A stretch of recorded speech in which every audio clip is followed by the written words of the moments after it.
Hey there, everyone. Welcome to Teaching Nomads 2019 Preparing for China webinar. I'm in Shanghai, joined by my colleague June Chang. My name is Mike Oshowski, and we also have our colleague Oliver Gorman joining us from Thailand. Ollie, are you with us? Yeah. Hey everyone. Thanks for joining us. Alrighty. Just so you guys all know, there is a Q&A bar on the left-hand side. Please feel free to ask whatever question is on your mind, and we'll get to that. We're going to try and hold all the questions to the end just to make sure that we can cover all the content in this PowerPoint.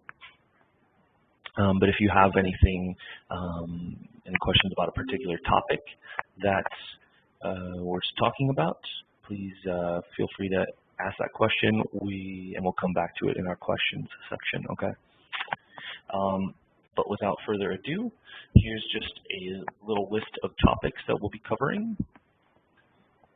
Packing for China, what to do when you first get to China, searching for an apartment, transportation, getting social, food, culture shock, cultural norms, holidays, and technology. If you are joining us and you also attended our last webinar about a month ago, there's not going to be really a lot of new content. However, if there's any questions that you maybe want to ask or add that weren't covered last time, please feel free to ask those questions. All right, but without further ado, let's take it right in.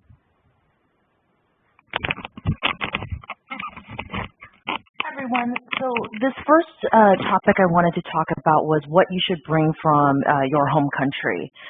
So first things is, obviously clothes for all different types of weather, just to make sure that you have everything, but you can still buy stuff from within China, so no problems there.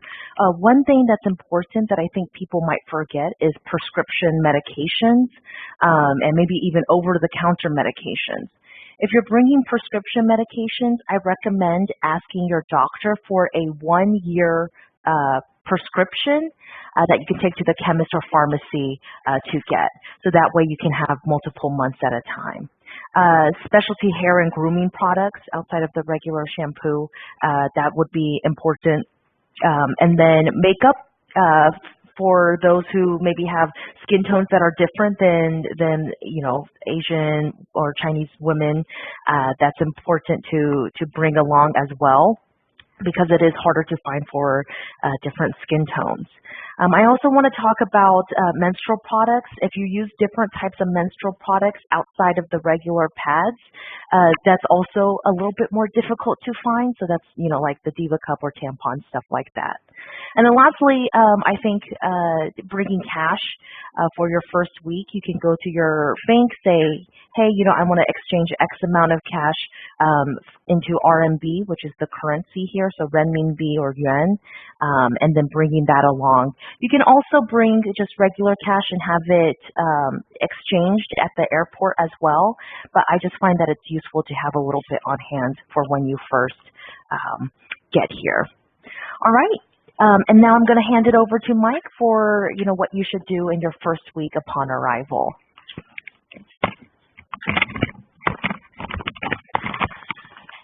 Alrighty, what to do? One of the first things I should do when I get to China, or AKA what to do in your first week.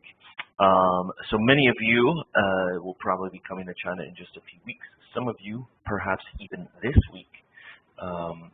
So first of all, you're probably quite excited.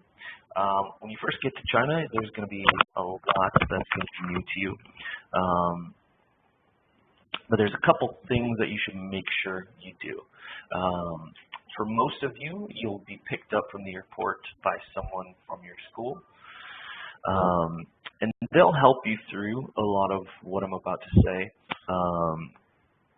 So this is kind of more so a guide to know what to expect in those first few days when you get to China. So you get picked up from the airport. First thing you'll do, probably go to a hotel. The hotel will register you with the police. So that's something you'll have to make sure you'll do if you are not staying in a hotel. Again, the school can help you, but certain things like Airbnbs, they do not automatically register you with the police. So please make sure you do that. You will need to register in order to get your residence permit. Next thing, you'll go and start apartment searching. We'll cover that in a little bit more detail later. Next thing, you can go and take care of your cell phone, which is a really fun thing to do. It's really nice to get connected. Some of you might just get like a SIM card from the airport. Sure, you can go ahead and do that. I wouldn't really recommend that because there's a couple different companies, China Mobile, China Telecom, namely, that have some pretty good packages that aren't too expensive. If you get a SIM card from the airport, you're going to be paying a little bit more money. So yeah, cell phone. Make sure if you bring one from home, make sure that it's unlocked as well. I know certain carriers will not unlock your phone if you are on like a pay-as-you-go lease deal. So really check with your carrier, make sure your phone is unlocked, and then you could just pop in a Chinese SIM card. Next thing you should do is open up a bank account. Again, school can help you to do this. You may need your residence permit in order to start doing this. Some banks require this, some banks do not. Again, just check with your school. They'll know the proper steps to take. Again, as June mentioned, make sure you bring cash just to survive off of as well. And then the last thing you do, it'll take you a couple days or so to find an apartment. Once you get that all situated, we would suggest practicing your commute to school. Make sure, make sure you're well aware of where you're going, how long it's going to take you to get to school. The last thing you want to do is arrive late on your first day of school. Okay, so that would bring us, to our next point, which is apartment hunting, and Ollie will be covering that. Yeah. Hey everyone. So let's look over finding an apartment. Can be a little bit of a stressful time, in a new country and you're finding somewhere to live, but it is easier than you think. And most people find a place within the first 3, 4, 5 days. One of the main things I would recommend is to not commit to any or pay any money or down payment for an apartment until you've actually seen it in person. You should wait till you actually see it for yourself, the location, what the commute's like to your school, that kind of thing. What I would recommend though, you can start this now, is start looking at some websites and some articles, some housing listings, just so you can get a feel, an idea about the kind of apartments that you could be looking at, the prices, that kind of thing. When you're working with an agent, a property agent, they will show you around houses around town for free. But once you agree with it to an apartment, there is a 35% agent fee, 35% of the value of 1 month's rent. So that is normal. Then when it comes to actually paying rent, you can negotiate this with the landlord, but most landlords will be looking anywhere between 1 to 3 months rent at a time. Most of them 1 or 2 months is okay. And then with the deposits, it's usually either 1 month's rent or 2 months rent. Some websites that you can use to start looking at listings. They tend to be quite regional and specific to your city, but if it's Shanghai, for example, there's a website called Smart Shanghai that has property listings on there. Also, Craigslist, you can just search by a city, and they will also have property listings on there. So those are the two or three websites I would look at now, just before you get over here. Another good way of finding an apartment is through WeChat. The app WeChat, we'll cover this a little later. But a lot of agents and a lot of people who are going to and from China will be posting apartments on there. And there's even specific housing groups too, so you can look in those. Another good resource that I highly recommend is speaking to your school about what you're looking for. Usually they will know agents that work with some current teachers at the school already. And you can also ask your new colleagues at your new school. A lot of them may have been in China already for a while, used agents in the past, so you know they can be trusted. You can ask your colleagues for any help there. Okay, that's about it for this section. All right, thank you for that, Ollie. So yeah, that'll bring us to our next section, getting around town. As you can see here on the right-hand side, this is a picture of the Shanghai metro system. First and foremost, if you're coming from the U.S., public transportation in China is significantly better than most cities and towns. Yeah, it's quite connected. Even most smaller cities, whether you're in Shanghai or a smaller city, there's going to be some form of metro, and they're opening new lines and routes daily, almost. A typical ride on the subway will cost you around 3 to 5 RMB, which is only less than $1 US. If that's not convenient, there's also a very, I guess, well-encompassing bus routes as well. And you'll probably need the help of like a map app to navigate through these, but they're also sometimes more convenient than the subway. Typical bus ride will cost you around 1 to 2 RMB, which is barely 10 to 20 cents. On top of that, sometimes you might be out later at night on the weekends, or maybe you're just feeling a little bit lazy and don't want to take the subway or bus or anything. You can call a taxi. There are several different apps that you can use to call a taxi, kind of like Uber. There's a couple similar apps. We'll go over that more in a later section. But a taxi, also generally pretty cheap. Most places that you'll go to within your city, Shanghai, for example, you'll find yourself paying if it's maybe a weekend night and maybe you're out at a bar or something and you want to go home.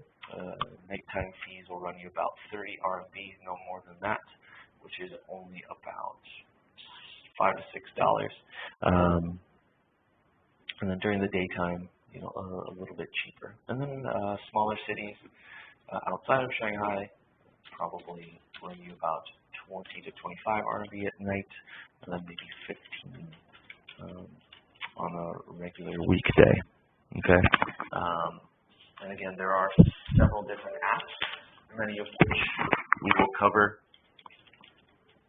in the technology section. But just to name a few, Apple Maps is quite good if you have an iPhone. Baidu Maps is a Chinese version, but it's obviously very good. might be a little bit of a learning curve just to learn how to use it, because it is mostly in Chinese.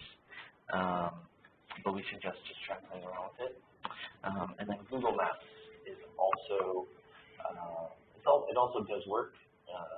However, it is a little bit outdated. So keep that in mind. However, if you have an address and you're going a short distance, it'll take you the right way for sure. Okay. So that's about all we have for the transportation section.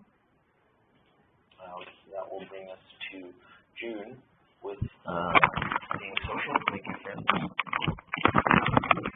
Hi. I think this is one of the more fun topics. I'm going to talk a little bit about kind of what you should do in order to, create your social group here.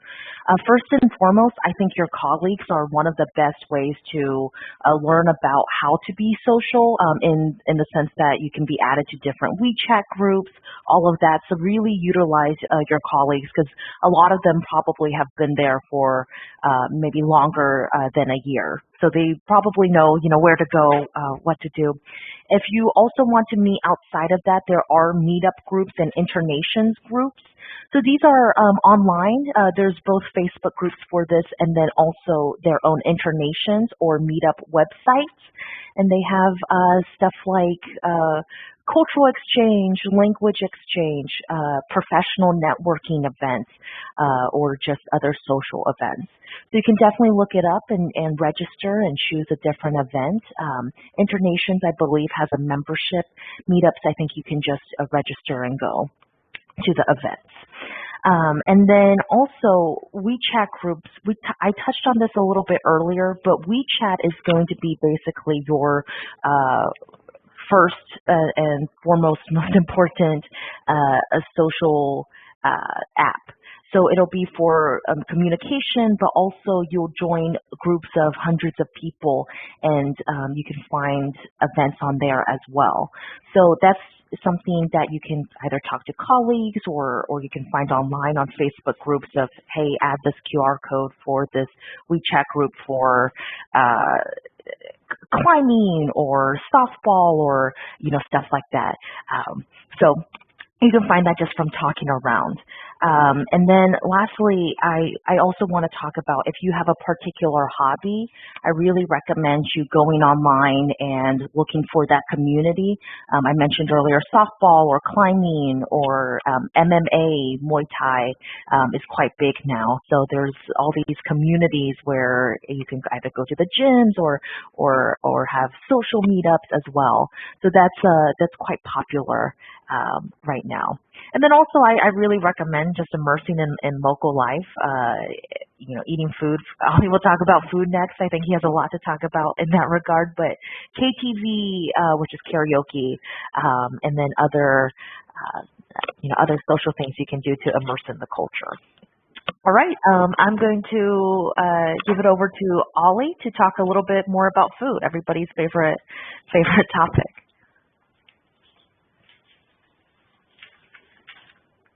Hey, so let's talk about food. Who doesn't like food? One thing to know is that you would have had Chinese food in your home country, I presume. Although a little bit similar, it will be quite different than the Chinese food you've had at home.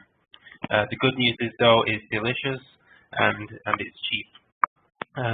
It does vary, but when you're getting your breakfast is really cheap if you go for the Chinese options. You can be looking around 5 RMB up to 8 or 9 RMB, so very, very cheap.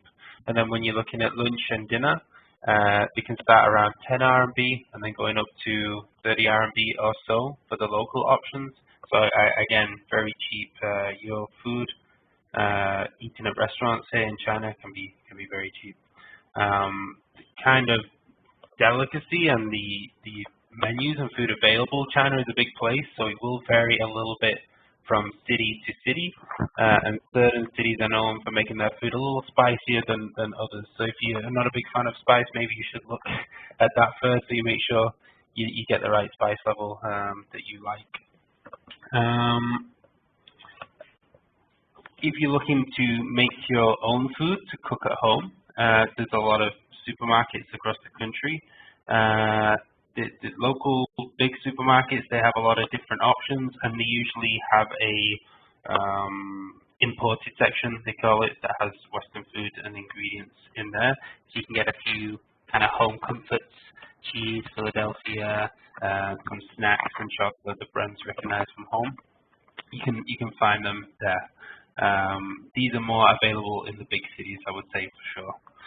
In the big cities like Shanghai or Beijing, there's even specific foreign supermarkets that sell predominantly foreign goods. They do come at an extra cost, but again, if you're looking for something a little more kind of familiar, then you can find them there. One thing I would recommend, if you have any dietary needs or requests, for example, if you're vegan, vegetarian, lactose intolerant, that kind of thing, just learn the Chinese for it.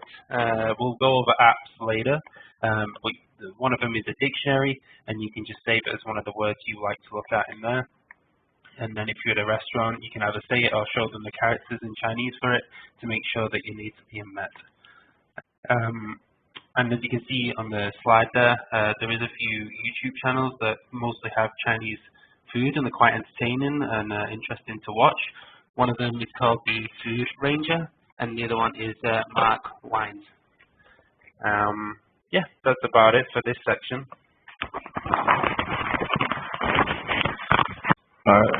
Thanks for that, Ollie. Yeah, food, as you can see, lots of different options available. And now that kind of brings us into the next section, which is culture shock. Culture shock is a very interesting thing. A lot of people don't actually understand what it actually is. If you've lived abroad for more than a few months in the past, you'll probably understand this more. However, culture shock actually is not the initial reaction to when you first get to a country. You know, when you first step off the plane, there will be a lot of new things, new ideas, new smells, new sounds, new foods. That is not culture shock. It's not like, oh my God, this culture is so different and shocking. What culture shock actually is basically a process that could sometimes take up to a year almost, 6 months to a year to go through the full entire process. And you can see here on this graph on the right-hand side kind of what that'll look like. So first, when you first get to China or a new country in general, you start off in the honeymoon phase. Everything is brand new to you. You're making lots of new friends. You're exploring, and it's almost a bit of a novelty. You've put, you know, your home country behind you, and you're exploring this brand new country. Things are going to be almost whimsical for you, and you're going to enjoy a lot of it. This can last sometimes like 2 to 3 months of just peak happiness, and then you'll eventually reach a tipping point. About 2 to 3 months or so into that is when the actual culture shock hits, and that's when the honeymoon phase kind of starts wearing off. Things that were at first a little maybe comical to you or humorous to you have now started to bother you perhaps a little bit. You know, it's more so an initial reaction to you're starting to notice some more negative aspects of the culture that you may or may not actually agree with. You're liable to say, well, my country, we do this, and I think it's more efficient. You know, the bottom line is you're not going to be able to change a culture. This any and every culture, be it China, whether you go to the Middle East, anywhere in Africa, the culture is so ingrained in the society there. You know, you're not going to be able to change some sort of thing. So this could be things, just some interactions you might have with your colleagues. You know, sometimes getting about through the city.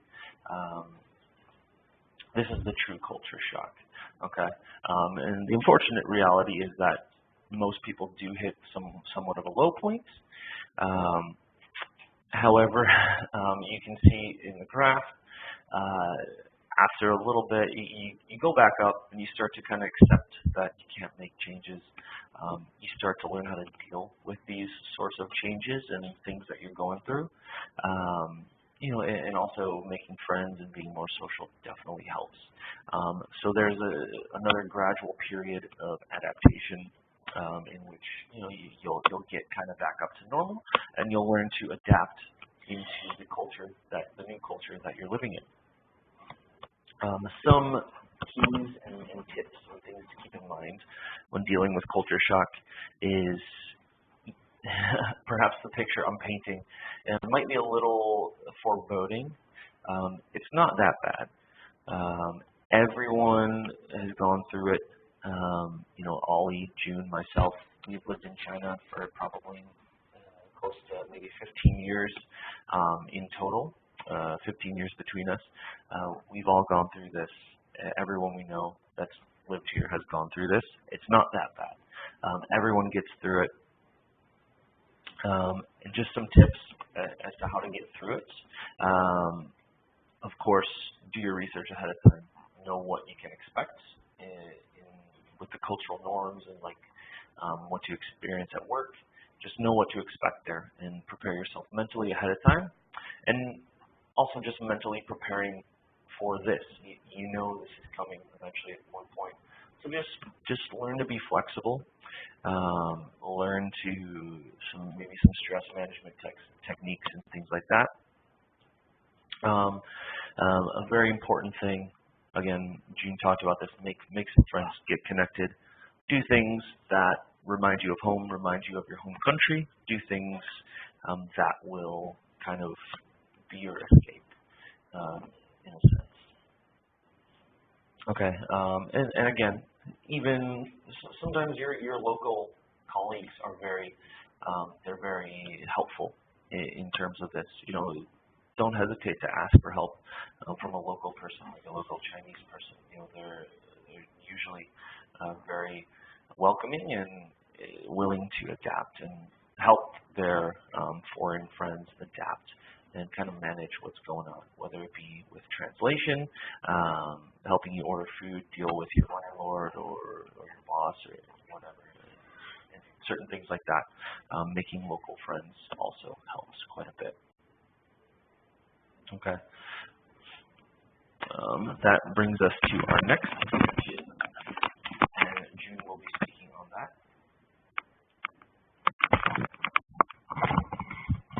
Yeah, I just wanted to add something to what Mike said about, doing things reminding you of home.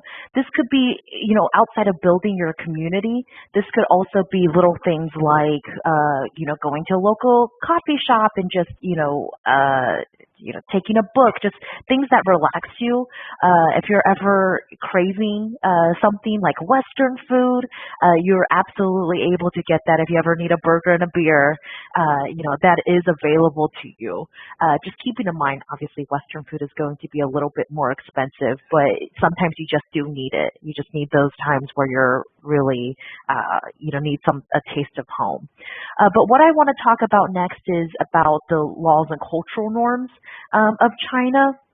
So Mike mentioned doing a lot of research beforehand is great, and I completely agree. However, I will say some of the things you read online, you do have to take with a grain of salt. Some of them, if you look, they're written many, many years ago, and there has been a lot of positive advances and development in China, even in the past 3 years since some of us have lived here. As Michael said earlier, the three of us have a total of maybe like 15 or so years in living in China. So we've seen a lot of growth. So do research, but keep in mind that you can only be so prepared and take things with a grain of salt. One thing I want to mention, though, is that China does tend to have a bit more of a conservative nature compared to other Western countries like, you guys are from. So keep that in mind that they may not be as open on certain ideas or certain ideologies. That's just part of the culture and kind of where China has come from. Also, one thing for you, if you're living in a little bit of a smaller city or even in a remote part of quite a large city, you might be the first expat that some of these Chinese people have ever met. And so keep that in mind, that if people are looking at you or reaching out for questions or kind of stopping you to talk to you, it's not out of malice, it's more out of curiosity. And so we get this all the time. Maybe a little less me, but Mike and Ollie, I'm sure, have gotten this a lot, being a bit taller than I am, and they're both have red hair, which a lot of Chinese people haven't seen before. And so people will go up to them and talk to them and all of that stuff. So it's just out of curiosity. Rarely is it out of malice, but you will see some people staring at you, maybe on the metro. And then the last thing I want to talk about is a little bit about kind of professionalism. There is a language barrier for a lot of the admin or HR staff on your team. So keep that in mind, that, if you find that they're not as transparent as you'd like, a lot of it is just about the language barrier, and they're, maybe not able to communicate as easily as you'd like them to. So just go with the flow. Adapting is really one of the greater strengths that you learn from this opportunity. Okay, and then now I'm going to turn it over to Ollie to talk about some fun stuff, some holidays, and then lastly, technology. Hey, yeah, so let's talk about the public holidays in China. They are pretty set annually, and therefore most people will have holidays at the same time. So the big two would be Chinese New Year. This does vary slightly because it's based off the lunar calendar, but you're usually looking at the end of January or beginning to mid of February, and that lasts for 1 week. However, your school may have extra time. It might be 2 or 3 weeks, but minimum 1 week there. And then the other one is the Golden Week, which is always the first week of October. So the 1st to the 7th of October, you will have that off too. So given that these are week-long holidays, these are good times to get some vacations in. I presume you like travel and exploration as you'll be in China. So yeah, this is a great time to do that. Also, throughout the year, there are other festivals and 3-day holidays, almost like what we call bank holidays back home in England. So these will be 3 or 4 days long, and they're dotted throughout the year too. They're a little shorter, but they're also a good time to do any kind of weekend 3-day trips, either within China or some surrounding cities and countries nearby. Places like Korea, Japan, Thailand, they're usually 1, 2, 3 hours away, depending on where you are in China. So some good travel opportunities there too.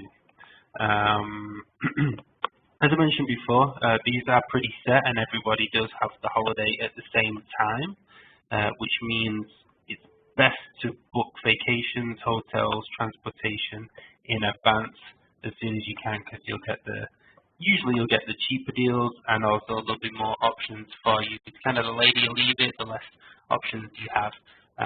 Your school, either online on the website, or they will give you once you get there. They will have an academic calendar, so you can see early when your time is off and start planning accordingly. That's about it on the holidays.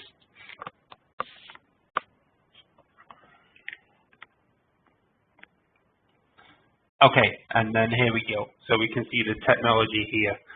There's a lot of websites and apps that we've listed here. So I'm just going to go through them quickly just to explain what each one of them is. So let's start with the websites. The website tends to be a little regional, so it depends where you're interested or where you'll be staying. But for Shanghai, there's a great website called Smart Shanghai. We touched on it earlier. That has a lot of good articles, lets you know what's going on in the city that week and future weeks. You can buy tickets on there. Has apartment listings, like I mentioned earlier. So that's a really, really, I'd say, essential website if you're living in Shanghai. Another one is the DATS group. They have that Shanghai, that's Beijing, and they have a few other cities on there too, so you can check that out. Trip.com, we just talked about holidays and vacations. It was formerly known as Ctrip, now it's just known as Trip. You can get cheap flights on there. You can also book train tickets on there and accommodations as well. Youku is the Chinese version of YouTube, so you can use that to listen to music or watch videos that you do like you're on YouTube. eChina cities, they also have specific cities you can click on within the website, but they have good articles about things that are going on in China right now. The Beijinger, more about Beijing. Craigslist is another good option. Again, it tends to be a little regional, so you can choose your city, and then you can see what they have to offer. This will usually have maybe some part-time job listings on there, some apartment listings, some personal ads, some buy and sell groups, things like that. And then another one is Baopals. So in China, we'll probably touch on it on the apps, but Taobao is a huge entity here. It's the biggest company in China, and it's kind of like the Amazon of China, basically. You can buy pretty much anything you want on there, but it's all in Chinese for the most part. So this is where Baopals come in on their website. You can see everything that's on Taobao, but in English, and they have English-speaking staff that you can speak to too. So that's another good website. Let's go to apps. So you will be downloading a lot of apps to help you with your new lifestyle and your country.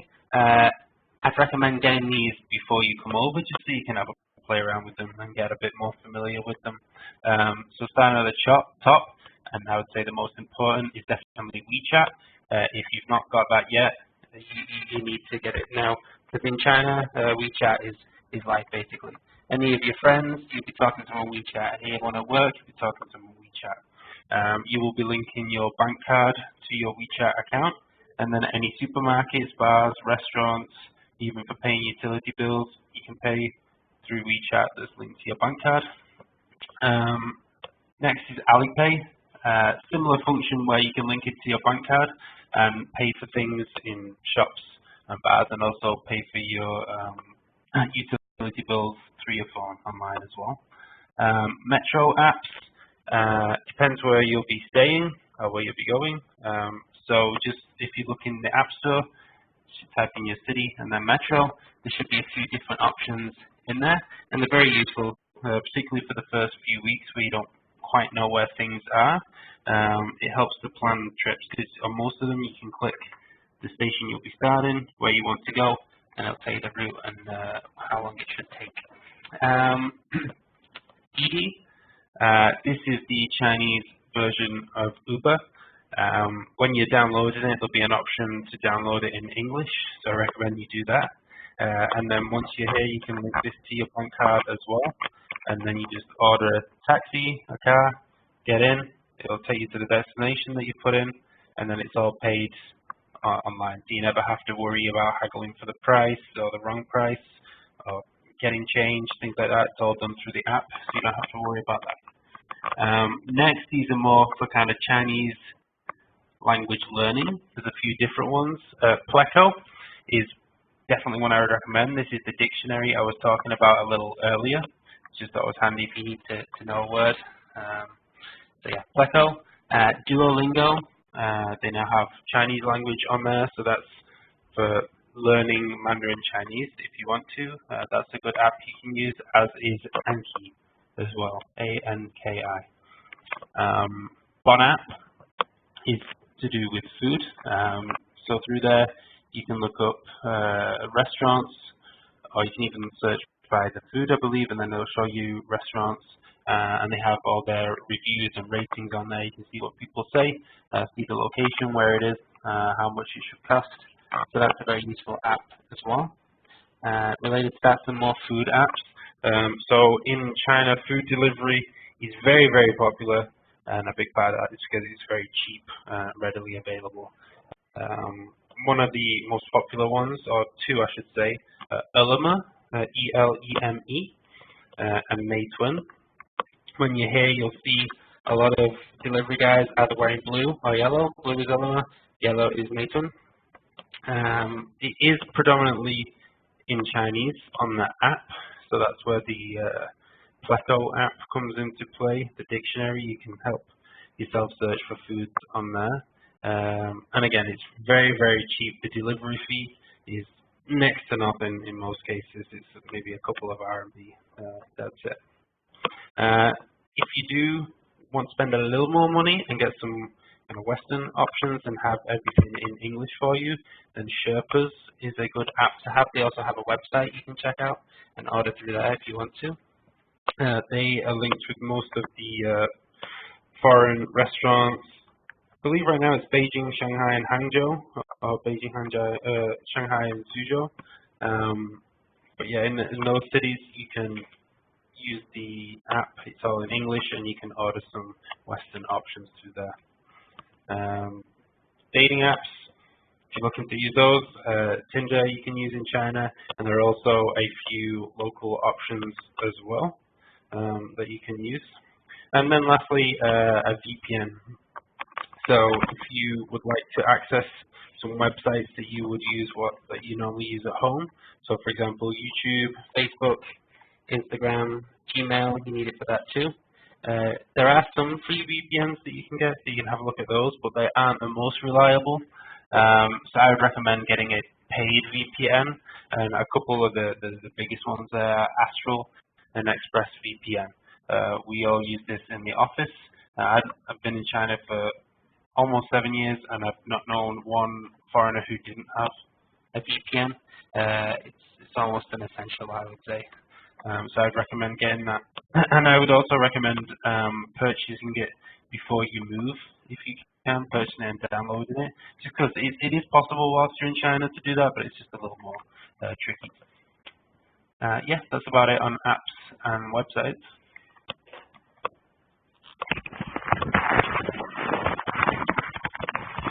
Thank you for that, Ollie. Well, that's the conclusion of the content portion of this webinar. We'll be getting to questions very shortly. But we actually have, and this was requested when we did the last webinar, if you look right here, we have a WeChat group for new teachers. So what you can do, you can take out your phone, open WeChat, go to the top right-hand corner. There's a plus sign. You click the plus sign, and then there's a drop-down menu, and there's an option that says Scan. So what you can do is click Scan. There's a QR code reader that comes up, and you just scan the QR code, and you should be taken directly to the group. So we'll leave this up for a little while. You can scan that. You know, if you have any other questions or anything like that, there's already a good amount of teachers that are going to be coming to China. So if you're looking for maybe a little bit more extra support, or maybe just some friends before you set off, that'd be an excellent group to join. Okay, and now we'll get to the question portion. There's already quite a few questions that have been asked. Again, if you're listening and you would like to put in a question, please go to the Q&A section on the left-hand side. Go ahead and type in your question, and we'll try our best to get to it. Okay. So June's going to help us out here with the first question on the list. Hi, so I got a couple of questions about dietary either restrictions or preferences, and the one that comes to that most people have requested is about being vegetarian, and so there's definitely vegetarian options for you. China is a very vegetable-heavy country, I find, but one thing that they do often do, and you can see this, is that they will have a vegetable dish, but then have a little bit of meat in it. So something that you can request is to take the meat out, and I recommend you talk about or discuss maybe either with somebody who speaks speaks Chinese, or have it on a card beforehand saying that you are vegetarian and having it written out in Chinese. So when you go to a restaurant, you can show it and they'll be able to understand you. There are a lot of Buddhist restaurants as well.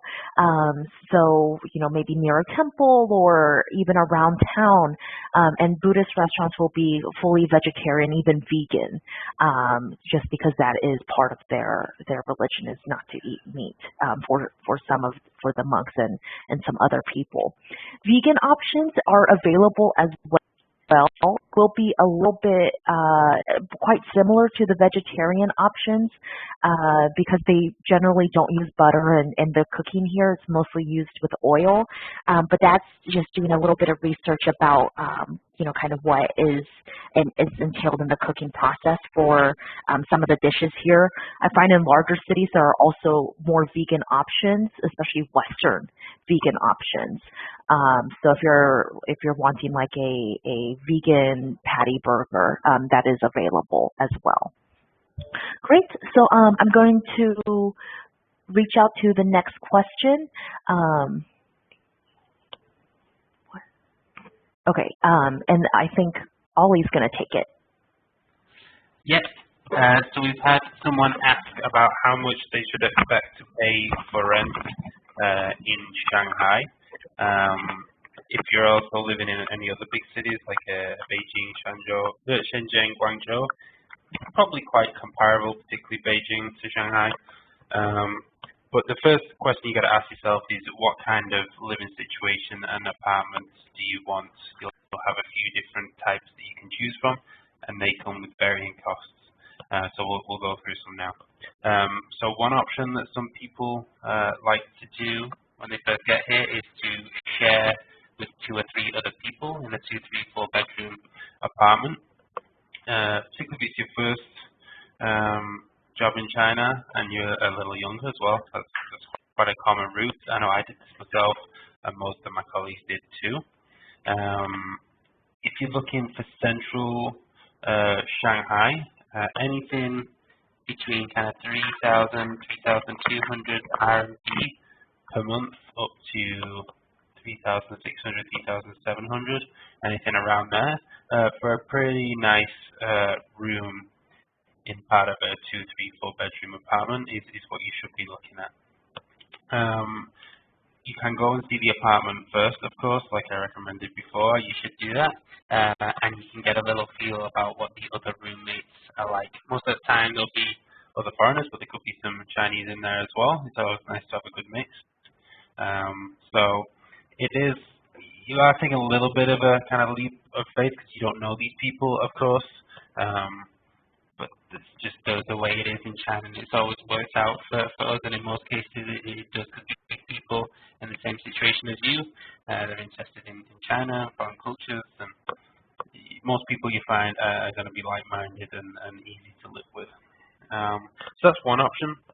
If you like your own space, then other options you have are either a studio apartment or 1-bedroom apartments. Again, if you're looking at central Shanghai, cost does go up a little bit. If it's a studio, so everything in the same room, you will typically be looking at anything from 4,000 to 6,000 RMB, maybe a little more on the higher end if it's quite a nice studio. And then if it's a 1-bedroom apartment, meaning it has a separate bedroom, living room, kitchen, does vary quite a lot the price.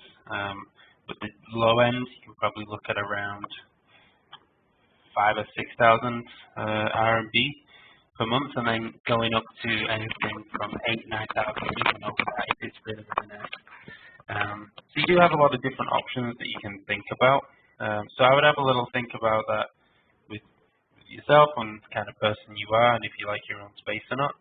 One of the nice things about a shared apartment when you first get here is that it's a great way to be social and to make friends. Some of the closest friends I had in China all came from us living together, not knowing each other at first. So yeah, that's about it on that question. Ollie, actually, there was another question that came in. You could probably answer this one as well. about pets in China, what it's like, either bringing them into China or just like if there's certain laws, regulations, and things like that that people should be Sounds good. knowledgeable about. Yeah. When you're either bringing a pet into or leaving China with a pet, there is a process that does vary depending on if your pet originated from China and then which country you're going to or coming from. So it does vary a little bit. So I would definitely recommend doing some research way in advance. If you're arriving next week and you think, oh, I might bring a dog, that's not going to happen at this point, unfortunately, because the process takes quite long. So I got my 2 dogs in China. You can there are some places you can buy pets if you want to, but also there is a lot of pet dogs and cats that need homes. So adopt is a good way you can kind of help there. And then when it comes to leaving China, you just have to do research depending on which country you're going to. So, for example, for myself, I knew we were moving to Thailand, so I spoke to some agencies, had a look at the requirements and what vaccinations were needed, what documents, what I needed to do there, and the whole process took around 2 to 3 months, I would say, anything around there. I know for other countries it's even longer. So for the UK, it's quite complicated. It takes a little longer, maybe 4 months or so. And then even if countries like, I know Japan, you're looking at 8 or 9 months of paperwork and process beforehand. So you really need to kind of plan in advance and do your research. But the good thing is going into China, if you do everything correctly, then there's no quarantine period involved. So you'll arrive at the airport and be reunited with your little friends straight away. My big takeaway would be you can do it yourself. It's a bit more of a burden. It does save money though, but you can still speak to agencies whilst you're doing that. And if you feel more comfortable having an agency do it for you, you can pay them and they'll do a lot of the work. All right, thank you, Ollie. Next question that came in was about the water in China. I'm sure many of you doing your research may have read a little bit about this, but the water in China, more or less, don't consume it straight from the tap. What many people don't know, the water is actually treated. So they do have like water plants and like water filtration, just like we do in the Western countries. However, the problem is the pipes. So the pipes are generally kind of old and outdated, and they may have they're made of older materials, and some of them may be leaking in, or may get leaks from like the groundwater and things like that. So basically, don't consume the tap water. It's still perfectly safe to shower, brush your teeth, that kind of thing with this water. Just don't consume it. Some Chinese locals are okay with boiling the water to kill off bacteria before you consume it. I guess that's a route you could take if you really want. However, personally, I wouldn't suggest this because sometimes if you boil the water, it will actually concentrate the trace minerals that are in the water, and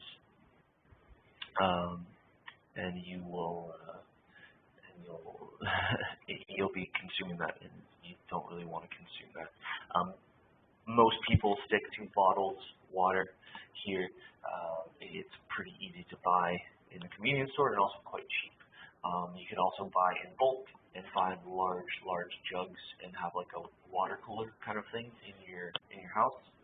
A lot of people do that as well, which is also a very, very cheap option. If you go to restaurants and things like that, they generally use filtration systems. So if you ask for water at a restaurant, it will either be water that comes from a bottle or that is filtered. So yeah, just more or less don't drink straight from the tap. Everything else is fine. Alrighty, we're going to go over maybe one or two more questions and then close on out. If you have any other questions, you're more than welcome to use the WeChat group or then even ask your recruiter directly if you'd like. One thing that's come up is about safety in China, and I wanted to go over that. Personally, I feel pretty safe in China. Just in any city that I've been in, obviously you want to make sure that you're comfortable, and I find that a lot of it is kind of just a gut reaction.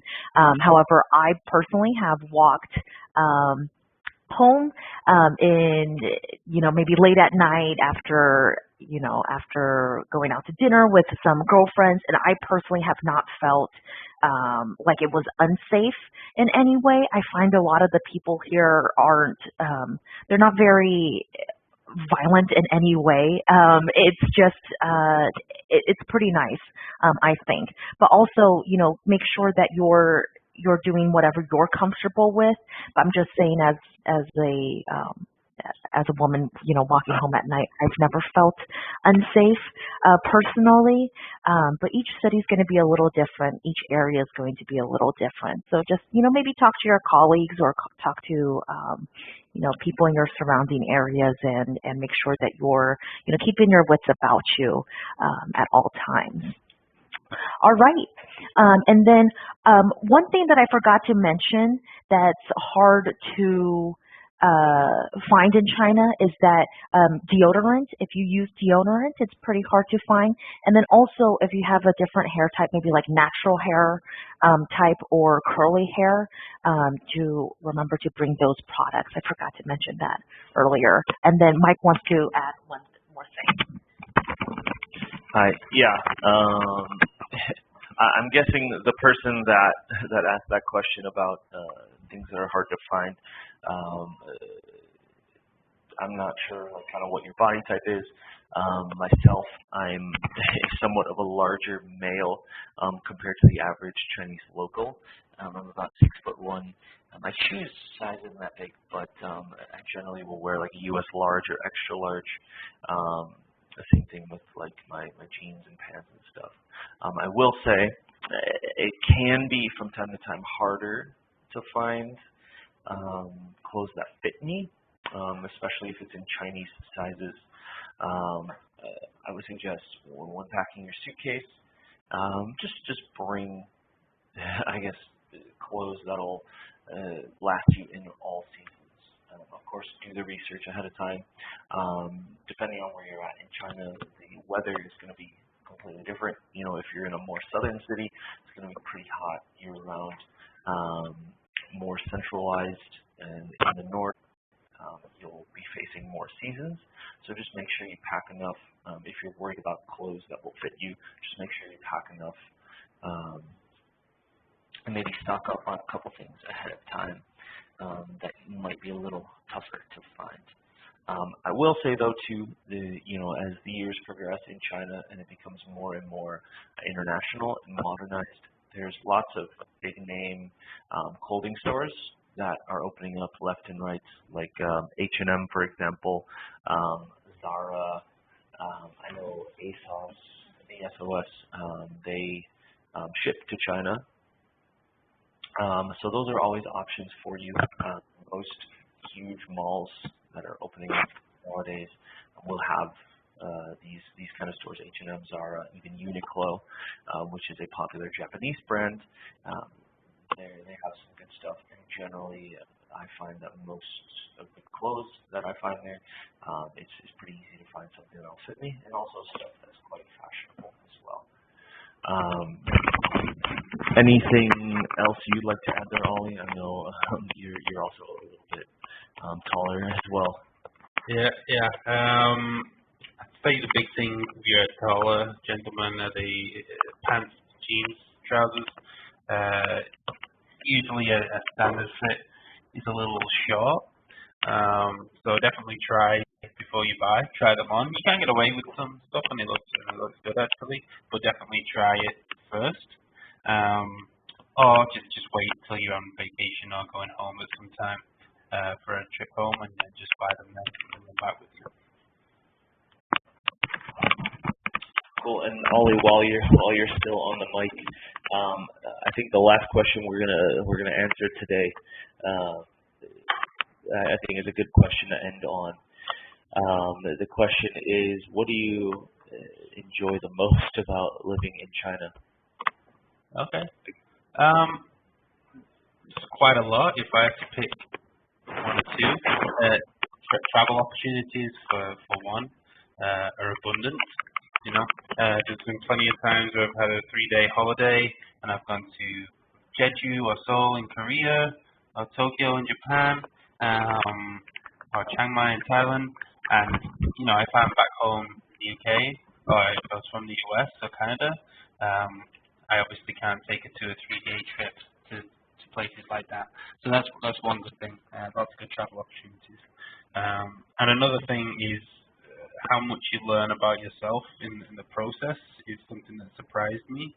You do kind of develop and learn a lot about yourself because you're outside your comfort zone. A lot of times, especially those first few weeks with the culture shock, like Mike was saying, it is, you know, it can be a testing time. You put in unfamiliar situations and you learn from it. So yeah, those are the big two things I would say for myself. For me, this is June back on the mic. For me, I think one of the greatest things about living abroad is just meeting all different types of people from all walks of life, but also from, you know, various different countries, or even, you know, in the same country, but very different culturally. I talk to people every day from different parts of the U.S., the UK, South Africa, and then also other European countries, and just learning about their backgrounds, and then also, you know, learning from each other has been so rewarding and very eye-opening. And I think that's one of the most invigorating parts, is that you get to make friends from all over the world that you're able to connect with, and that's, to me, that's my favorite part of living abroad. Yeah, and I guess I'll take the mic on this one, just to close it out. My personal favorite thing about living in China is just really the lifestyle that I've been able to enjoy here. It comes at a very cheap cost. I would say the lifestyle I live here probably costs quite a bit of money in the U.S. But just the fact that it's in China, it's awesome. It takes me outside my comfort zone pretty much every single day, in a good way. There's challenges that I enjoy facing in living here, and you know, you face those regularly as well. Kind of just to piggyback off what June said, the people I meet here are also very interesting, and a lot of them are friends for life. Most people have this kind of we're all in this together kind of mentality, and so it's easy to make friends. You know, very few people like back home can really understand kind of how it is living together with someone else, like in a country that's not your own. So making those friends and going through this entire process with all of your new friends is quite a unique aspect of living here. But yeah, it's been quite a great experience, I think, for myself, June, and Ollie, and we're very happy that, you know, we made the decision to live here. But yeah, I don't really have anything else to add. I think we tried to get through most of the questions. There's still a few that are coming in. Unfortunately, we're out of time for today. However, like I said, there's this WeChat group on the right-hand side. You can go ahead and scan that, and if there's any questions that we weren't able to get to, then you can please feel free to post that in the group. One thing too that I do want to mention, we are recording this webinar, so it will be available online. It is possible that well, actually, this QR code will no longer be valid until or after August 9th, it will no longer be valid. So that's only a couple more days here. So if you are listening to this recording and the QR code does no longer work, if you wish to be in the group, you can ask your Teaching Nomad recruiter, and they'll be able to assist you in getting put in the group, okay? But other than that, we would like to thank you all so much for attending. Again, more information, please feel free to follow the link down below. There's lots of good info sheets, infographics, and things like that to help you when you first get to China. But we really hope all of you have safe flights to China. I'm sure many of you will be coming over soon. Safe travels, and yeah, enjoy the school year. And as always, if you have any questions or anything, please don't hesitate to reach out to your Teaching Nomad consultant. Thank you, everyone, and please have a great rest of your evening or day, depending on what time it is. Bye-bye. Thank you, everyone. Bye.